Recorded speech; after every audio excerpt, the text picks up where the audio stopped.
Hi, everyone. Welcome to Breaking the Silence, a podcast produced by Angels Protection, Inc., where we uplift the voices of young women and mothers and the leaders working to transform the systems that shape their lives. I'm your host, Makaila Davis, founder and chairwoman of Angels Protection, Inc. And the She Educates series, it spotlights women who are not only scholars and leaders, but architects of change. Women whose work challenges inequity, confronts harmful narratives, and rebuilds institutions with accountability and care. Because education is not limited to classrooms. Policy educates, media educates, systems educate, and when those systems are unjust, they teach harm. Today's guest is doing the courageous work of disrupting these lessons. Dr. Channing Collins is a child welfare policy scholar, dispute resolution practitioner, and former state practitioner whose work lives at the intersection of law, policy, equity, and family systems reform. Born in Chicago and raised in Gary, Indiana, her lived experience and professional trajectory has shaped a career dedicated to confronting systematic bias and improving outcomes for vulnerable families. Dr. Collins holds a PhD in criminal justice with a focus on law and public policy, a Master of Dispute Resolution, and is currently pursuing a Master of Legal Studies, concentrating in family and juvenile law and human rights, grounding her leadership in both theory and practice. With over a decade of frontline child welfare and state-level systems experience, she understands not only how policy is written, but how it is experienced. She's the founder of the Collins Institute for Child and Family Systems and leads the Family Systems Innovation Lab, an applied initiative focused on improving decision-making, equity, and accountability in child welfare systems. Her forthcoming peer-reviewed article, Framing Mothers, Shaping Policy, Media Portrays of African American Women Accused of Filicide and Implications for Child Welfare Practice, accepted for publication in the Journal of Public Child Welfare, examines how media narratives influence public perception, outcomes, and policy responses, particularly for Black mothers. She also has two policy-focused feature articles forthcoming in the spring of 2026 edition of Children's Voice, the magazine of the Child Welfare League of America. One, Redefining Urgency, Implementing Risk-Based Prioritization in Child Welfare, and also Why Workforce Stability Starts with How We Hire.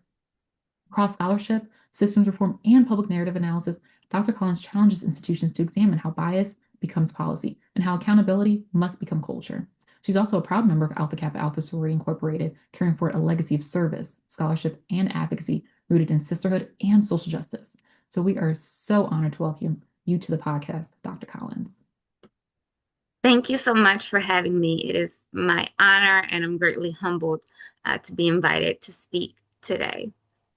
Now, I feel so blessed, and I just kind of want to start off by asking you what first drew you to child welfare policy, and when did you realize systems reform would become your life's work?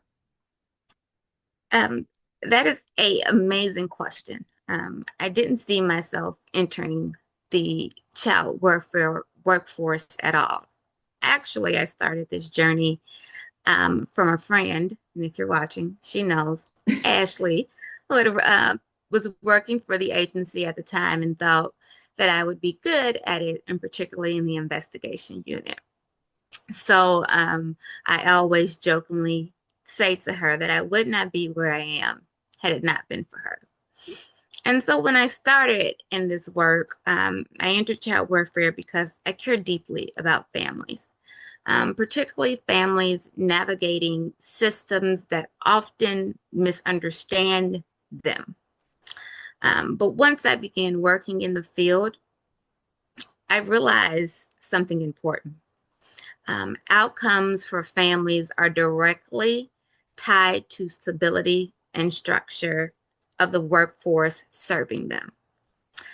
I saw families experiencing inconsistencies, and I also saw dedicated professionals burning out under unsustainable conditions. I kept asking myself, why is this? Why is turnover so high in a field built on relationships? Why do we normalize instability in systems responsible for child safety? Hmm. No, I love that. And I think I also wanted to kind of touch on too how your friend was encouraging. And I think that's really important too. And a lot of what we become is because somebody pushed us Mm-hmm. into Mm-hmm. that space, into that room. And then we kind of just like flourish from there. Um, so also kind of like touching up on your upbringing. Growing up in Gary, Indiana, how do community and environment influence your perspective on justice and family systems? Growing up in Gary shaped my understanding of both resilience and structural inequality or inequity. I saw strong families, deep community ties, and a collective caring. Um, Gary is a fairly small community. And my maternal grandparents ran a grocery store. And everyone in the community knew their store, knew their names, and had built a relationship. And so when they passed at both of their funerals, they had this outpouring of love from the community. But I also saw how economic disinvestment and policy decisions impacted opportunities for families in Gary. It taught me early that outcomes are not simply about individual choices. They are shaped by systems, access, and their environment. So when I later entered into child welfare, I already had an awareness that families do not exist in isolation. They exist within structures that can either support them or constrain them.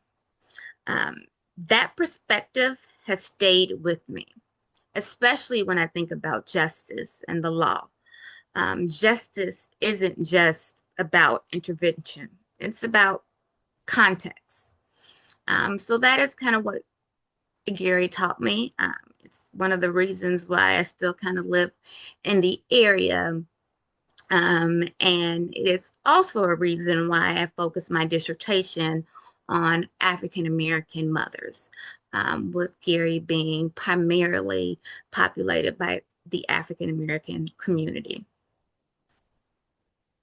No, I love that. And just seeing how your early upbringing, it ties all back to the work that you do now and really understanding how important policy is in this work that we do when we're talking about child welfare, family systems, human services, public health.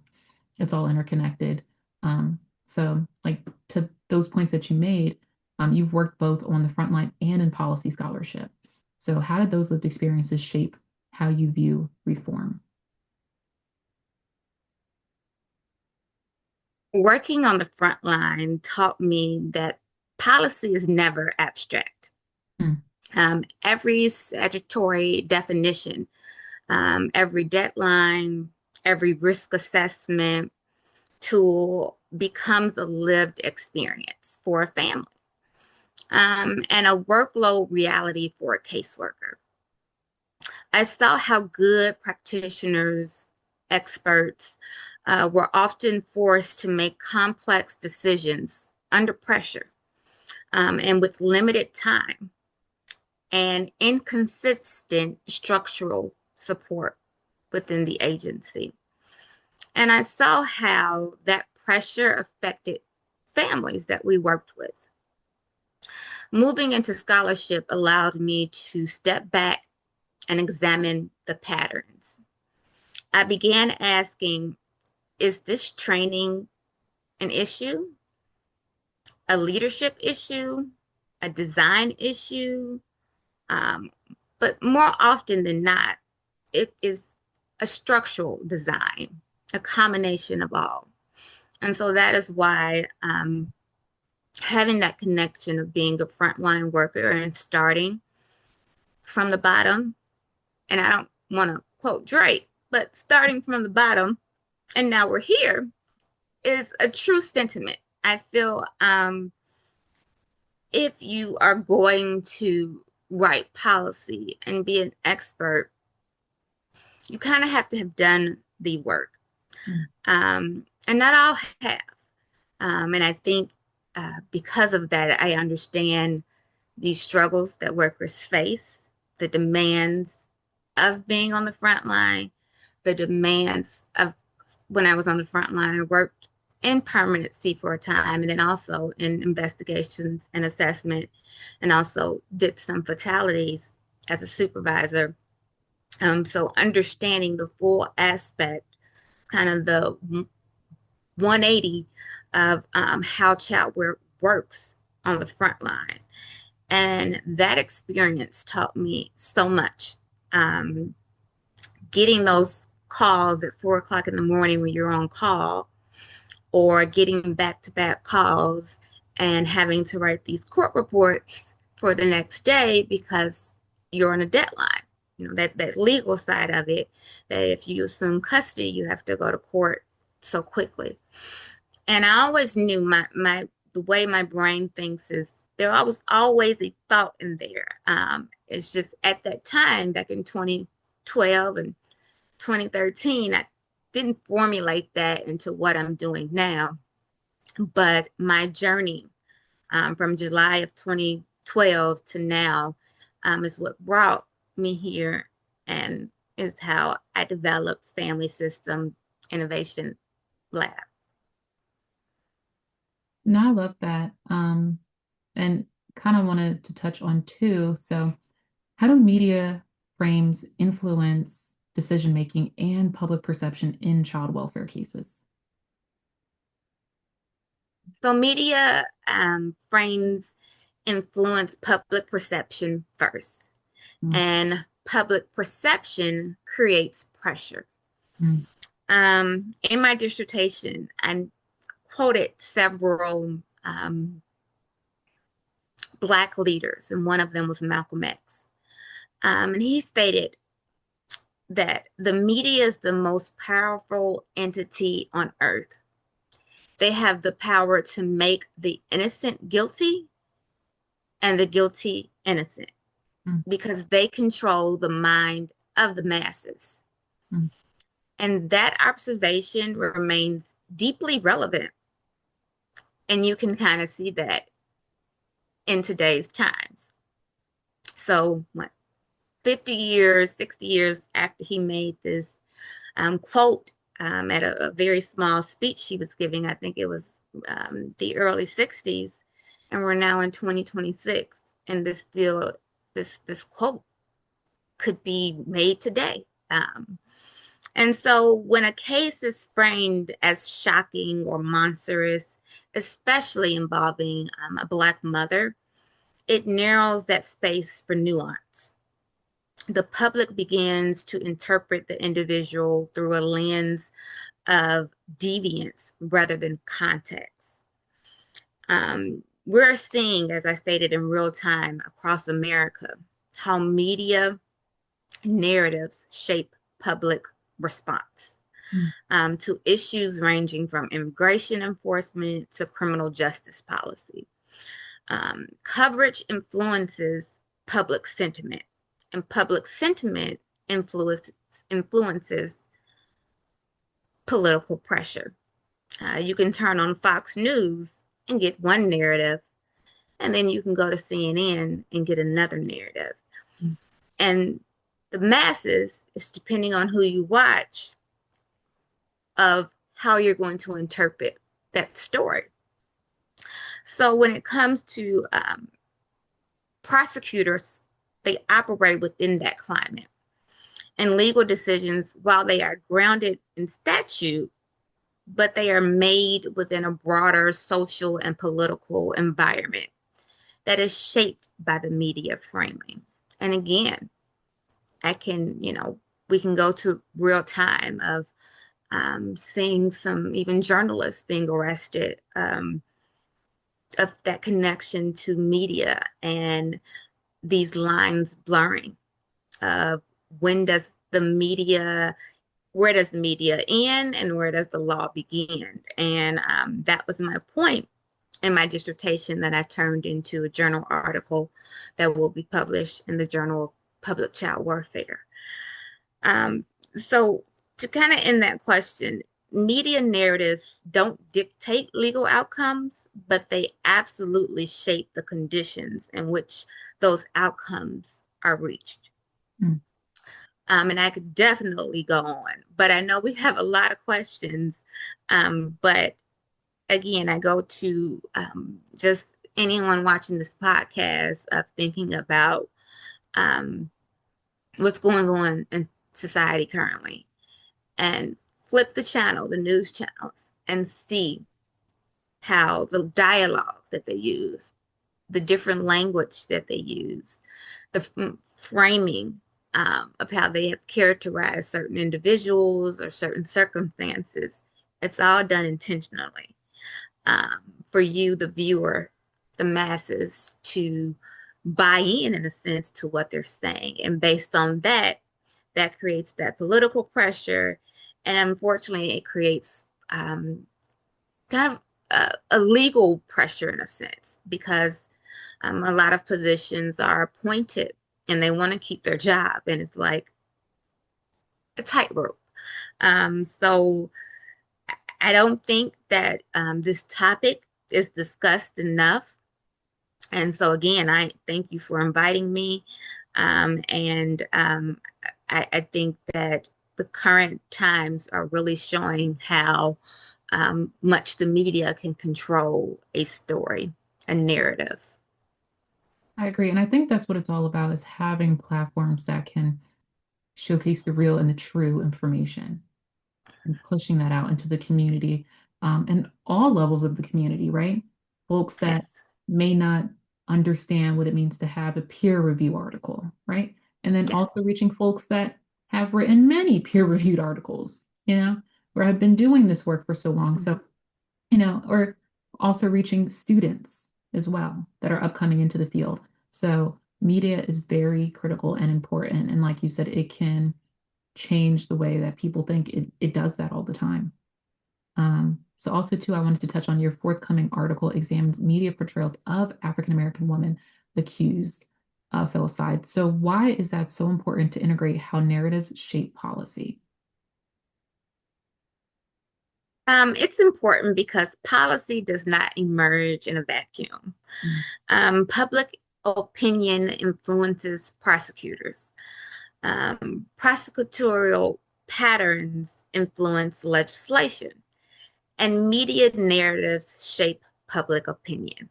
Mm. When African American women are portrayed as inherently deviant, emotionally unstable, or monstrous in cases involving filicide, those narratives don't stay in headlines.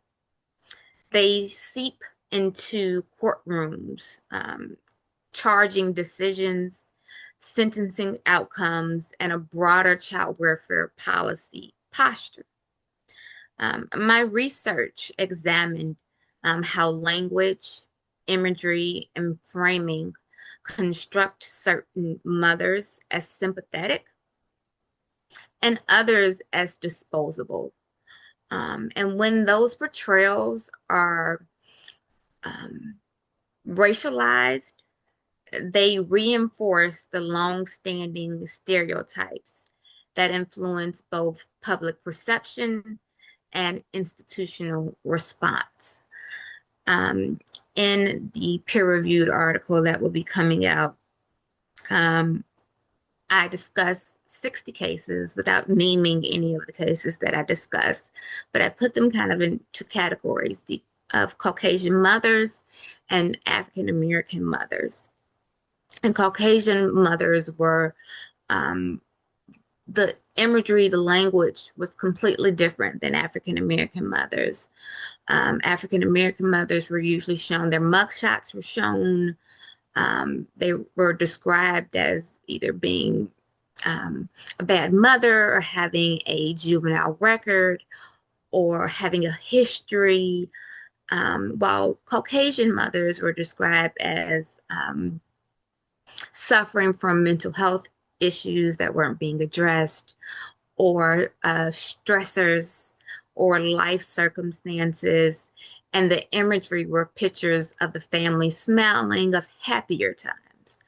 Um, and the article that will be coming out really dives into that, um, and shows that it wasn't just an anomaly. It seemed to be a very distinct pattern of how um, mothers, Caucasian and African American mothers, were being same kind of stories of filicide, which for those listeners listening out there that don't know what filicide is, it is the killing of one's child. So a mother, when they kill their child, it's called filicide. And so I looked at cases, high profile cases, um, going back from 1987 to 2025. So very broad range. And that um, kind of media portrayal was pretty consistent. I agree. And I really like how you touched on white mothers versus African American mothers and what that looked like for the Caucasian mothers. They were portrayed with mental health challenges. Black mothers were portrayed not that way. And looking in, at those two very different distinctions, why are African American mothers not showcased in that way and more portrayed as a bad mom, not doing the right thing, mug shots, you know?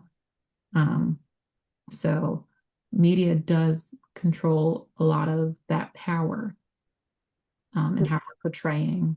And it's really important that like the work that you're doing, and shedding light to that.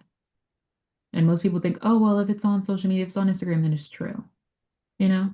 Or if this huge media system said this, then this is true.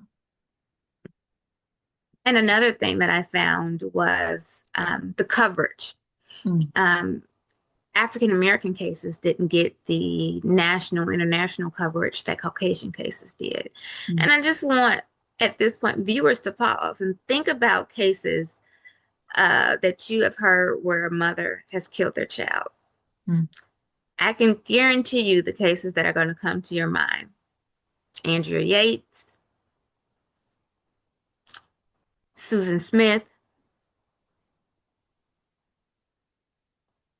She wasn't convicted, but there was a trial. Casey Anthony. Now think about a case of an African American mother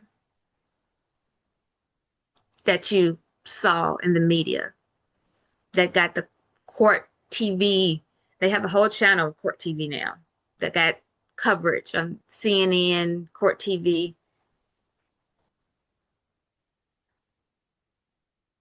And I can think of, through my research, I know some names, but not any that would come to my mind that got movies, books wrote about them, that was discussed on national talk show platforms that just recently, because every year in March, parole for Andrea Yates comes around. And not very many know that since 2018, um, the psychiatrists have recommended she's no danger to society and has recommended her release. But she has chosen to remain where she is. And so her case sometimes comes up. And it recently came up on my TikTok For You page. And while I do see coverage of some African American cases, they're usually being told by African Americans, or their local news, and not that national attention. And I don't, well, I was going to say I don't know why, but I kind of do know why we don't get that sympathy, that coverage, that Caucasian mothers do. And again, I do address this in the a journal article that will be coming out, the peer review journal article, um, goes really deep into that. No, I love that. And I appreciate that you're continuously doing this work and finding more ways to address it and, push through those barriers. So also too, in addition to that, what are the long-term consequences when Black motherhood is criminalized in public discourse? So, when Black motherhood is criminalized in public discourse, the consequences extend for far beyond a single case. It normalizes surveillance Mm, and reinforces the idea that certain families requires greater scrutiny rather than greater support. And going back to Malcolm X, um, he made another quote that again is very true in times. Um, the most disrespected person in America is the Black woman. mm, The most unprotected person in America is the Black woman. mm, The most neglected person in America is the Black woman. mm. And that statement still resonates in how certain mothers are framed in media narratives, particularly in high profile cases. Over time, those narratives influence reporting patterns, investigation thresholds, charging decisions, and policy design. If a group is consistently portrayed as dangerous or negligent, systems begin to justify harsher intervention in the name of protection. The long term effect is a generational mistrust, um, and communities become wary of the system that are supposed to help them. Um, the erosion of trust makes prevention work significantly harder. Mm. Um, and you see that as child welfare workers, um, that minority families were a little bit more reluctant to be compliant, um, because they didn't view child welfare in a positive light, or they didn't have a positive experience. Sometimes a lot of them were involved in the system as youth themselves and had a very bad experience, um, as opposed to Caucasian families, much more likely to be a little bit more compliant, um, and trusting. Mm. And so you kind of get what you receive. And I don't think that that is fully understood, or that the agency has accepted that there is some kind of implicit bias there, um, that needs to be addressed. No, I agree. And the more that we address these issues and talk about it, the better that we can serve the communities that we serve. And to me personally, I think that it's so important using education as a tool.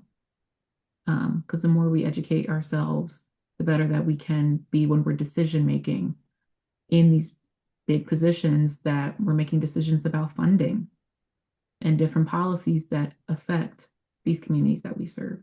Um, so, in addition to that, like through the Family Systems Innovation Lab, you focus on improving decision making and accountability. What are the most urgent gaps in child welfare systems today? So, one of the most urgent gaps I see is the space between recognizing a problem and safely testing a solution. Child welfare is has definitely made some changes, and some amazing changes over the decades. One of them being Family First Prevention Act of 2018, which was, if children can remain safely at home, to leave them at home with intensive services. However, the implementation and the explanation always come together. And so it's a struggle for staff to fully understand what they're supposed to do, because the explanation with the implementation are all being done at the same time. Mm. And so many agencies know where their pain points are, whether that's intake decisions, placement instability, reunification timelines, or workforce strain. But large scale reform can feel risky. Mm. Federal mandates and contracts often focus on compliance and deliverables. There are things that the federal government tracks in terms of child welfare for every state, um, which doesn't always leave room for thoughtful experimentation at the local level. Mm. So kind of if you are working with a federal agency and they've given some funds to a state, you have to use those funds based off what the federal government has told you to use them for. And so the Family System Innovation Lab was designed to sit in that gap. It's a time-limited, structured pilot model, and we begin with the diagnostic process, Mm. not of child welfare as a whole, but as for that specific agency that we are working with. We ask, what do you believe your most pressing decision point challenge is? What feels, uh, something that you can implement within your context? And from there, we design and guide a bounded pilot under real world conditions. So it would be with real workers. And the goal is to test targeted adjustments safely, learn quickly, and support the workforce during implementation. And then provide leadership. I would provide leadership with a comprehensive analysis of what worked, what needs refinement, and whether the reform is ready to scale throughout the agency. Um, at its core, FSIL is about making reform um, implementable, not just well intentioned. We want implementation to stay, and we don't want there to be any confusion. So FSIL allows the agency to define what their pain points are, and kind of like you would do a diagnostic on a car, I would give you that same diagnostic. And I would have recommendation. I do have a 12-point framework that I kind of found that the system as a whole could benefit from, but understanding that the, if I'm working with you, the agency is in the driver's seat. I'm Mm. in the passenger seat. And I'm here to support you based off my experience and policy and law. I'm just here to oversee and help you.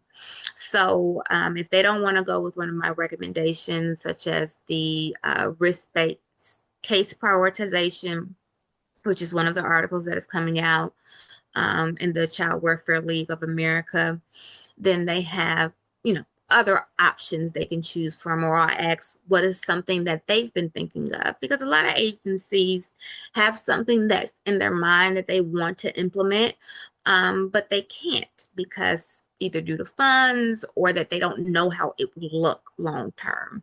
So this is something that is supposed to be 6 months tops, and it is scaled. And again, if an agency reaches out to me, there will be several consultations before the pilot starts, and I would work with them throughout the entire 6 months of the pilot. So it's very detailed and it's very policy forward, but also understanding that each state, each county is unique. The same way of thinking like our families. we don't want to provide our families cookie cutter services. And we, as a whole, as the agency, I don't think that child welfare should have cookie cutter services. What is not working in, let's say, Nevada, which is run by a county and not as a state. So let's say one county is struggling with, you know, um, children not returning home within 18 months. So their permanency is an issue. And they want to address that. But another county may have a different issue. So you have to consider that. So this is something where they are in the driver's seat, not where, you know, the federal government is coming in saying, hey, you need to fix this. The data is showing this. We need to address this. This is something that, again, it's kind of created with the same idea and concept of how we want to treat our families, making their services they're receiving guided to what they need. So the Family System Innovation Lab is just that, but for the agency. No, I love that, especially how you touched on that you're not in the driver's seat. You're just a passenger helping to guide you in the best way that you see fit. And you know, that partnership working together is really important with institutions. So also too, how can child welfare agencies balance urgency with fairness when assessing risk? Urgency and fairness are not opposites, but they must be structured. In child welfare, everything can feel urgent, but when urgencies becomes constant crisis mode, decision making becomes reactive rather than evidence based. Agencies can balance urgency with fairness by using structured risk assessment tools, tiered case assignment aligned to complexity, and supervisory review for high impact decisions. Everything I just said is also touched on my 12-point framework, which is on the Collins Institute website. Um, Urgency should be grounded in measurable risk, not emotion, media attention, or implicit bias. So, in understanding that and diving into kind of balancing those urgencies, because sometimes in child welfare, some workers view everything as urgent, and then that also can lead to their burnout. And that kind of goes back to the article that will be coming out at the Child Welfare League of America, will be first rolled out at their conference in late April. But that article on risk-based case prioritization, which gives levels of risk to cases, and then they are assigned to that level of experience worker. And again, we could sit, if I go into dive into that, that would be a whole another podcast. So if you are interested in learning more, I suggest you look at my website and absolutely check out Child Welfare League of America magazine, Children Voices, when the spring 2026 edition comes out, which you can read more about risk-based case prioritization, as well as an article I wrote about workforce. No, I really love that. And also I kind of wanted to touch on too. So in your forthcoming article on workforce stability, you argue that reform starts with hiring. So what are institutions getting wrong? So many institutions hire for vacancy rather than for vocation. Mm, And I'm going to say that again because I don't think that people really understand that. Many institutions hire for vacancy rather than vocation. mm. Working in child welfare, and this is no disclaimer to anyone working in at Target or anything else. I'm just using this as an example. Um, Working at Target and working in child welfare are two very different things. Mm, And so, something that I saw as a supervisor and as a training supervisor is that a lot of college students just wanted a job fresh out of college. And so, and the agency needed to fill that vacancy. And so they filled it. And then that led to a lot of those workers not staying. And so you invest all of this time and this money in hiring this worker who needed a job and you needed a worker. mm, So child welfare is emotionally demanding, ethically complex, and is a high stakes job. And yet, the hiring process often focuses primarily on educational credentials and availability. Do you have a college degree and are you available Monday through Friday, 9 to 5, and weekends and on call? Rather than resilience, critical thinking, and bias awareness. If you don't assess for ethical decision making capacity and long term sustainability at the hiring stage, we create predictable turnover. Workforce instability isn't accidental. Again, I go back to that word I've said several times, structural, and it is mm. structural. The it's high turnover, but it's going to continue to be a high turnover as long as the agency continues to hire to fill a vacancy rather than hiring for vocation. Mm. I agree with that. And it's unfortunate too, because if you're going into a field such as this, it needs to be because you have the heart for it, not because, oh, I graduated high school or college and this is what I can get into. Like you really need to have the heart for dealing with this specific population. And that also ties into, so how does workforce turnover directly impact families and children? So workforce turnover disrupts the continuity of the family. And child welfare is fundamentally also impacted. When caseworkers leave, families have to retell traumatic experiences to someone new. Children lose trust in adults who disappear. Court progress can slow. Service coordination becomes inconsistent. Every transition resets momentum. And stability within the workforce is not just an internal management issue, it is a child well-being issue. Mm, Um, Workforce turnover disrupts um, the family and the flow of their case. Um, and it is important to recognize that families who are involved with child welfare need stability. And stability within the workforce is not just an internal management issue, as I stated.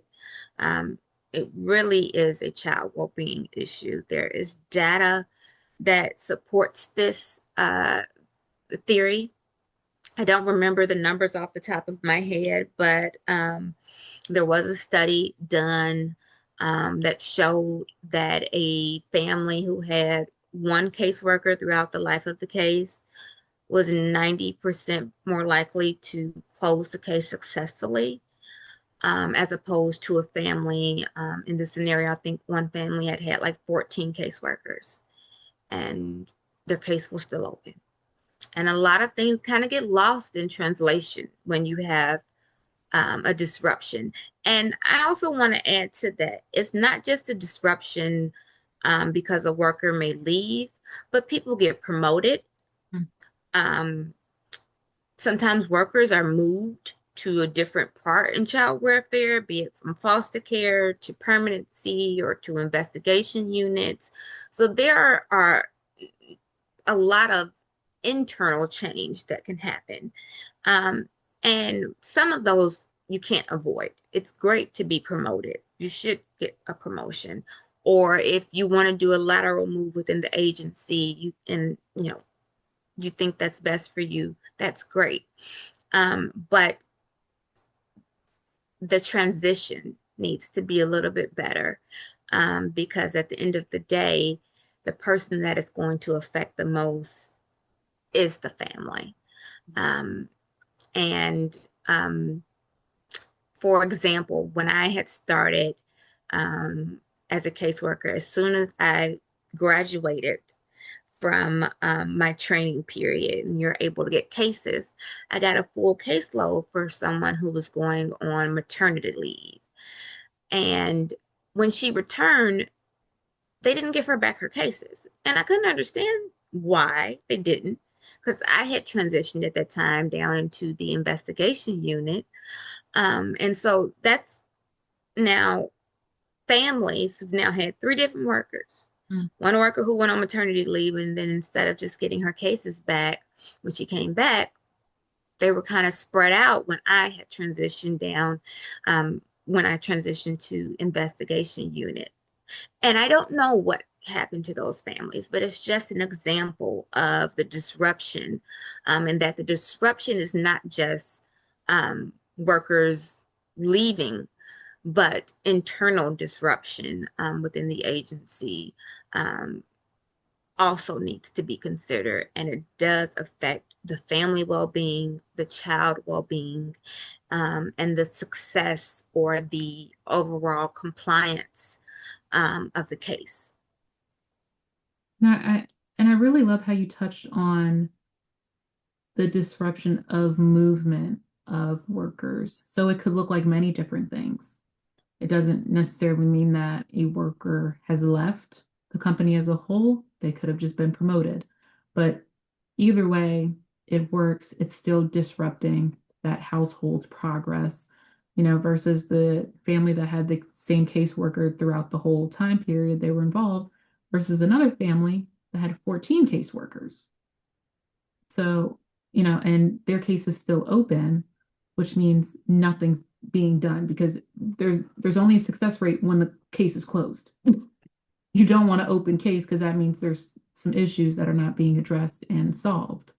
Um, so I think it's really critical and important that people understand that the impact that has on families, even, to touch on if a family, I think any system that involves with families that they have to have a caseworker Mhm. um, could, make that family go either which way, even if we're talking about human services benefits like food stamps and cash assistance, Medicaid. You need a caseworker for that.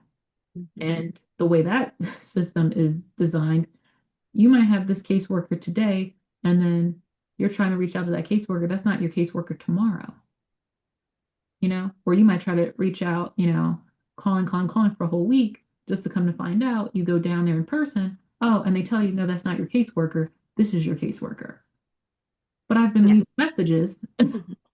to this caseworker, waiting for them to call me back, and nobody gave me a notification because they don't do that. So, and so now you're having a gap in receiving benefits, receiving the supportive services you need, so you can get to a better place. Yes.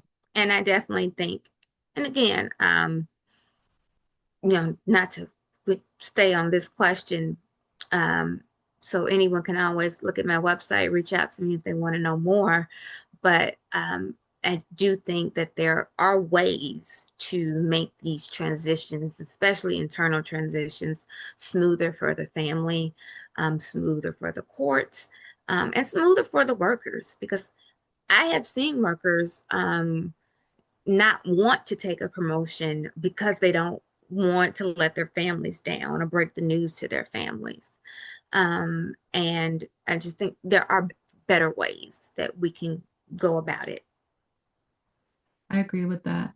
And also, too, as a MLS candidate concentrating in family and juvenile law and Mhm. human rights, how do legal frameworks shape child welfare outcomes? So it, It is a funny story of why I decided to get my master's of legal studies. And for anybody watching who worked with me when I first started out, I was a supervisor in the investigation unit. Um, we would have to staff cases with legal. And I was very vocal when legal would say, like, oh, it's not enough, or we need this, or we need that. And I understand the legality of that. Um, and so I wanted to get into that mind frame of understanding family and juvenile law to see their perspective. So legal frameworks shape child welfare outcomes by defining timelines, evidentiary standards, and permanency thresholds. Statutes determine how long a child can remain in temporary care, what constitutes reasonable efforts, and when parental rights can be terminated. But law is not self-executing. It is interpreted by judges, attorneys, and caseworkers.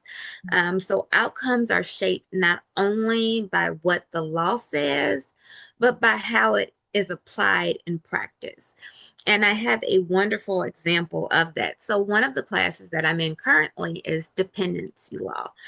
And I'm finishing the Master's of Legal Studies through University of Arizona, their College of Law. And in Arizona, their child welfare cases are called dependency cases. So the dependency class is pretty much everything about child welfare. And this week's assignment actually was to write a court report, um, basically requesting the opposite. So court report A would be requesting that this father's parental rights be terminated, and court report B was requesting that the family be given more time. And the purpose kind of the assignment was that two things can be true. Mm. And on that legal side, it's just how you interpret it or what avenue you want to go down. So I found the assignment to be very interesting because as I was writing it, I thought, oh, it is really both of these in the end are true. It's just again goes back to that framing, the language you're using, and how you are interpreting it. So, kind of, for an example, and this and this was a made up case. So the father was doing his services, going to services, but the service providers were saying, I'm not seeing much improvement. So in the one that I was requesting his right to be terminated, and was writing that there hasn't been much improvement. He's been doing the services for X amount of time. But in the one where I'm arguing for him to continue services and have more time due to reasonable efforts, I'm saying he is showing up to every counseling session. He is visiting with his child. So again,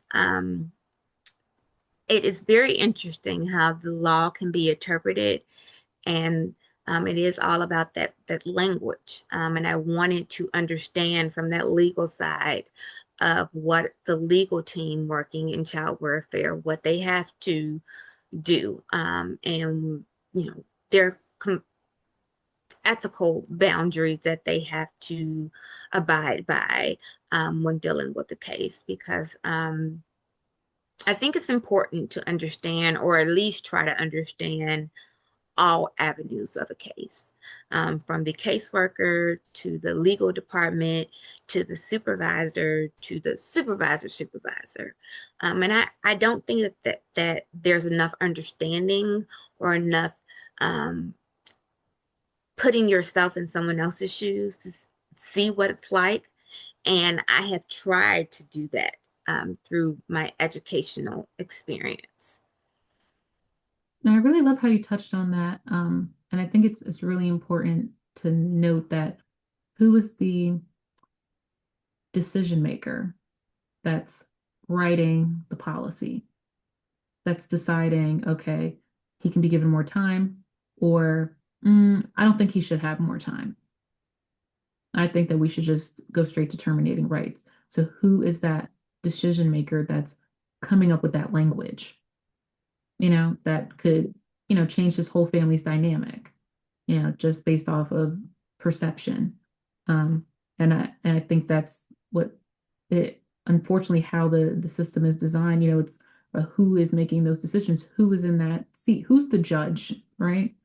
Um, who is that family's caseworker, and who is the lawyer, who's the other party's lawyer and caseworkers, all of that behind the scenes stuff really does play a huge part in which way that the family goes and how that affects the children later down the line.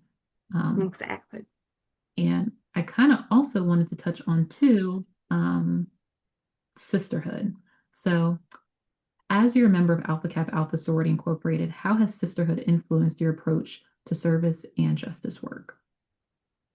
So AKA instills a commitment to scholarship, service, and systemic impact. Excuse me for fumbling that word. Hasn't been the only word I fumbled this evening, but systemic impact. That foundation has deeply shaped how I approach reform work. Sisterhood for me is about a collective responsibility, understanding that individual achievement means very little if it does not translate into community advancement. Mm. The legacy of the women of AKA who have challenged injustice, led institutions, and expanded access reinforces that reform work must be both rigorous and rooted in service. So I try to definitely stay true to that. And there is no other sisterhood or sorority that I would want to belong to. Um, I think it is a wonderful organization, and they do a lot of good, or should I say, we do a lot of good in the community. And I just want to um, my name to be in that same category of other great AKA leaders, like our former vice president, um, the WNBA champ Aja Wilson, just have my name along their names of making impact in the community and society for the future generations. And we need that. And, when I see you, that's what I see. So, and I think it's really important, like every day you show up and you do that justice work for the community, which I know for some folks, they might feel like, oh man, how can I get involved? Or I'm only just a small person, part of this. But, you didn't give up. You said, you know what? I'm not going to stop here at a bachelor's. I'm not going to stop here at a master's. I'm going to go and I'm going to get my doctorate so I can continuously to make real change when it comes to research, when it comes to policy, and then went back for another master's. So I think people need to understand, like with the journey, it's tough, it's hard, but when you know that you need to gain more knowledge so you can be so effective for the communities that we serve, the underserved populations, you have done that. And I see it. Um, and also, I kind of wanted to touch on too, what responsibility do Black women scholars carry when challenging harmful systems? So Black women scholars often navigate a system that were not originally designed with us in mind. Mm. That positioning creates a unique vantage point. I believe the responsibility is to pursue truth with rigor and courage, even when the findings are uncomfortable. Mm. It also means ensuring that our scholarship does not need merely critique systems, but contributes to building more equitable ones. The goal is not simply to challenge power, but to reshape it in ways that protect families, and communities. I think that Black women scholars, we have um, absolutely broken the ceiling, shattered the glass, um, but we still have a long way to go. We are not viewed as equals um, to men or to our Caucasian counterparts. Um, and when I shared with you my bio, one of the things my grandma used to tell me as a little girl, and I didn't understand it then. Now I do. And I wrote it in my dedication page of my dissertation, was that, you know, as a Black little girl, you're going to have to work twice as hard, Mm, be twice as good mm, than other people around you. mm, And I couldn't understand that when she said it.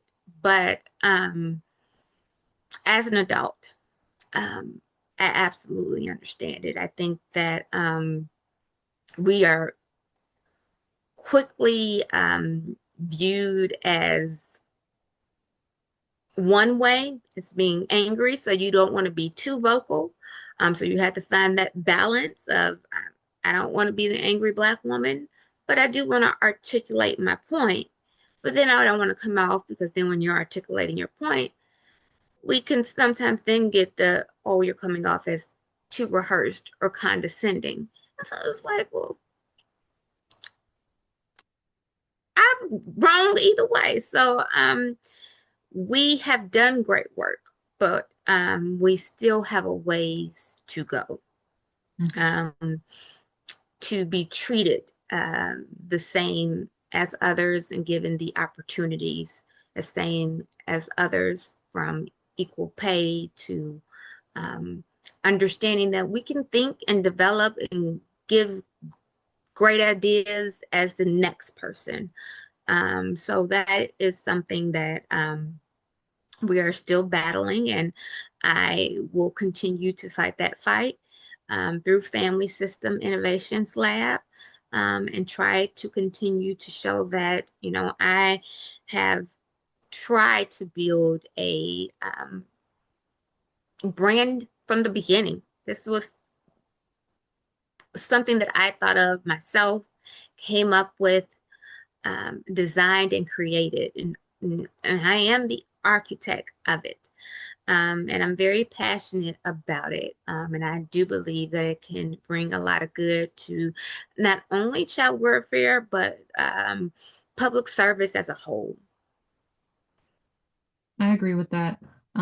Especially a lot of your work is tied to policy, and that's where I feel like, especially now, more folks and community members are understanding how important that is. Being connected to those change makers that are in the Senate and Congress and in the White House that are making these policies that affect our everyday living. So you being a part of that work is really groundbreaking and crucial to what we need to make change within our families, because our families are the heart of the community. So, and especially how a family dynamic is will determine which way that child will go. So it's Yes, really important because children become teens and teens become adults. And then adults are part of our community that we're interacting with every day, that are part of the workforce, and then become absolutely. decision makers. So it starts from early. So also I wanted to ask too, when you reflect on your career, Michaela, give me a second, because my laptop is telling me that. right? So it's just really so important as we're talking about the family unit as a whole, and understanding with um, that kids become teens and teens become adults. So I just really wanted to reiterate that again. It's really important, that sense of community that we give to our children, and it really starts at home. Um, so like when you reflect on your career, what legacy do you hope to leave for families, mothers, and future policy leaders?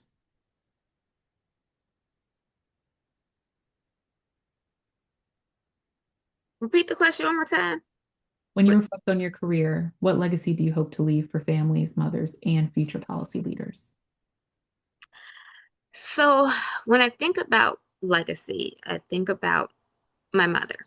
Mm, She passed away from breast cancer when I was 2 years old.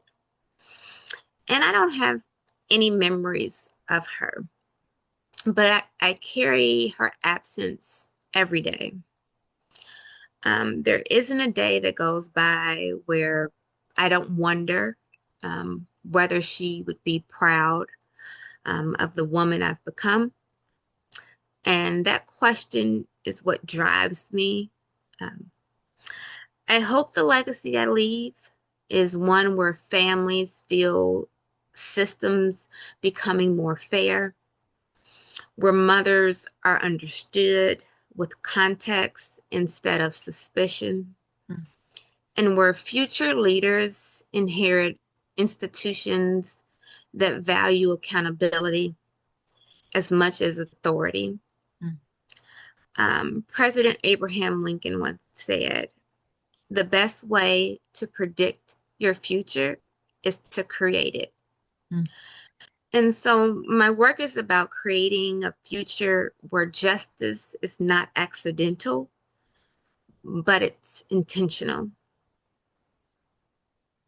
I love that, especially when you said that it's intentional, the work that you do. And it's from the heart, from a genuine place to make sure that families and children are not being taken advantage of and they're getting the supportive services that they need to thrive. Um, and also, too, if you could change one structural element of child welfare tomorrow, what would it be? Um, if I could change one structural element tomorrow, it would be embedding true accountability at every level of leadership, not just frontline practice. A lot of the hardships and the negative outcomes that happen on cases fall on the frontline worker. Mm, In child welfare, when something goes wrong, blame often moves downward. But leadership sets the culture, in my opinion. Leadership sets expectations, leadership sets workload thresholds and oversight structures. mm, And so accountability must be modeled from the top. When leaders take responsibility for system failures, not just individual errors, it creates a culture of learning instead of fear. Um, and I'm give you another quote, and it's because I'm a huge history buff. Okay, my goal has always been to go on Jeopardy. And a random little fun fact is one of my professors told me, go on Jeopardy before you get your doctorate, because if you go after you get your doctorate and you lose, they're gonna be like, how'd she get a PhD? And she so apparently I won't be you won't ever see me on Jeopardy because I have my PhD now. So but President Harry Truman had a sign on his desk that said the buck stops here. mm. That mindset is essential in child welfare leadership. But I do want to add, I think that that accountability could go across the board Mm, these days. Um, there's often a lot of pointing fingers. mm.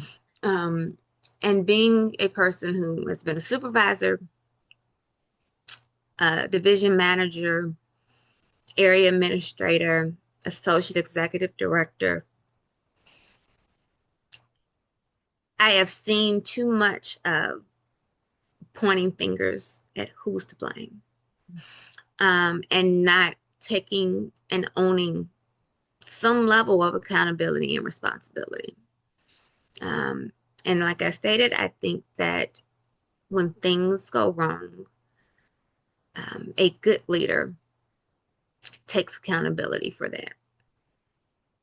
I agree. And I think accountability is very important in this line of work when we're talking about human services, public health, any public people to people role where you're dealing with families and case managing, that it's not, okay, I'm going to point the finger at this person. This is why this didn't. No, this is a community effort.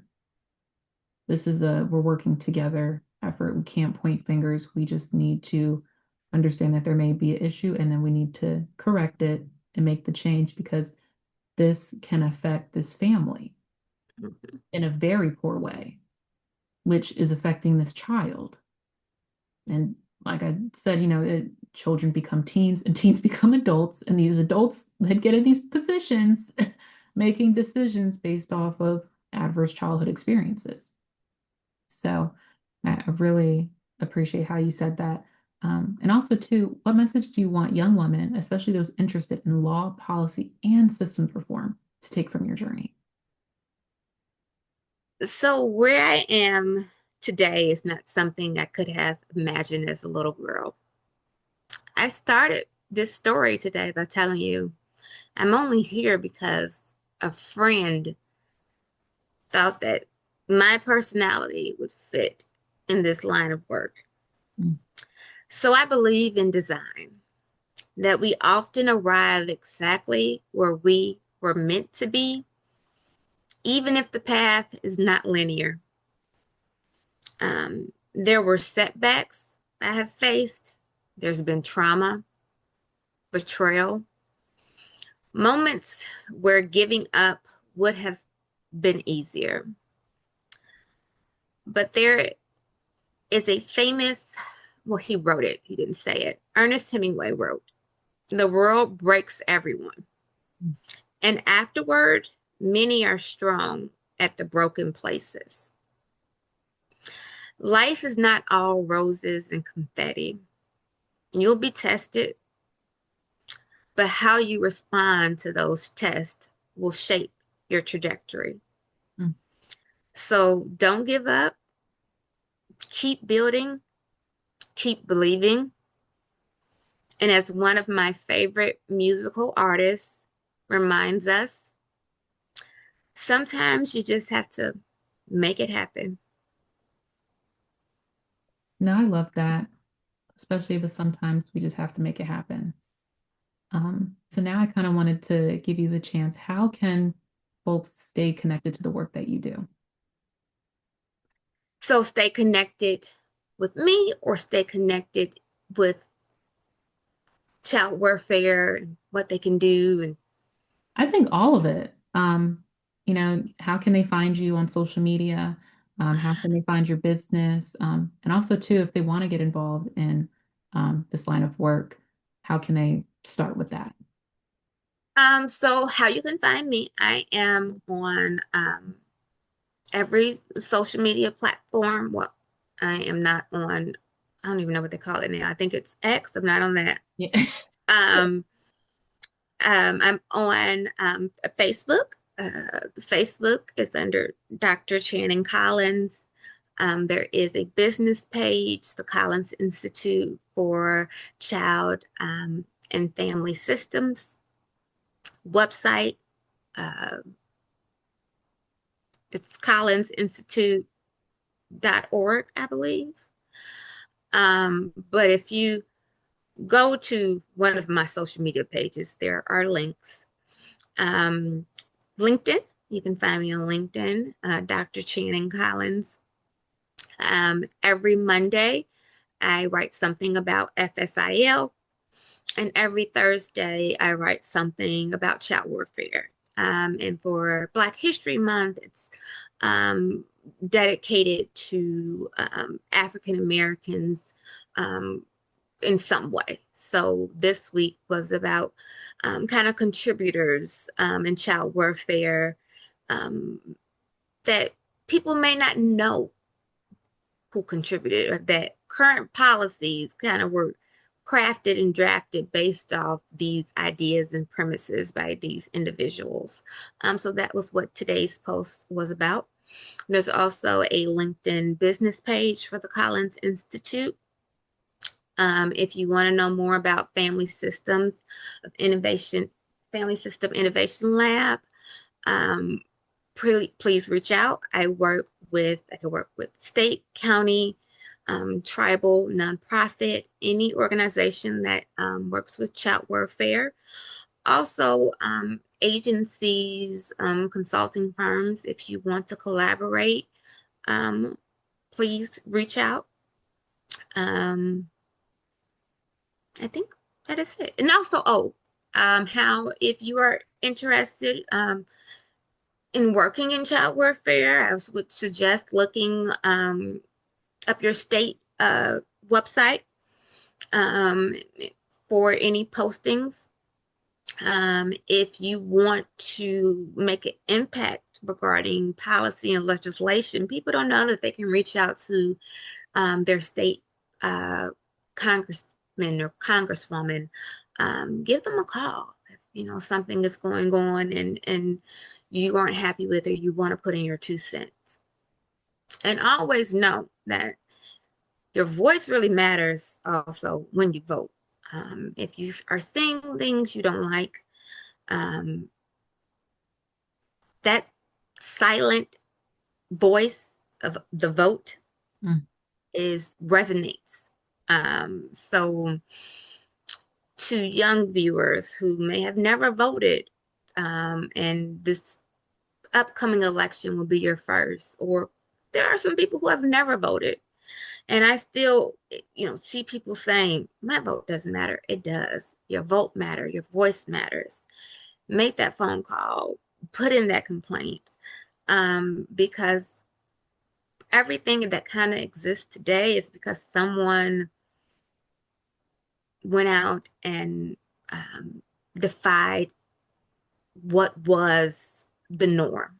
Mm. Um, and so we are where we are today in honor of Black history, because of trailblazers who um, did things that they were not supposed to do. And so remember that it just takes one person to make a difference. And yeah, I have enjoyed this podcast. I have enjoyed talking with you. And again, anyone out there looking to connect, please don't hesitate to email or look up the website. Um, and I also have opinion editorials through the imprint and Youth Today, but they were posted a few months back. So if you look up or if anyone is connected on social media with either of those platforms, you could find those articles.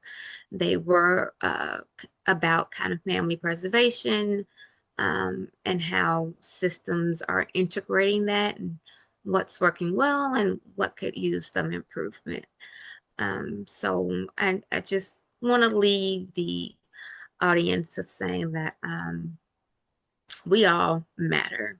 Mm. And if you see something that you don't like or that you want to be a part of, um, you have to make your voice heard. Um, and so, yeah, thank you, Makaila. No, I love that. And I appreciate you and all the work that you do. And guys, please connect with her. She's amazing for the work that she's doing in the community and continuously making strides every day and making an impact when it comes to policy and child welfare. It's very important. It's critical work. So I really just want to take the time and say, Dr. Collins, thank you for your scholarship, your courage, and your unwavering commitment to integrating the systems that shape how families are judged, supported, and protected. Your work reminds us that policy is not neutral. Narratives are not harmless, and accountability must be intentional.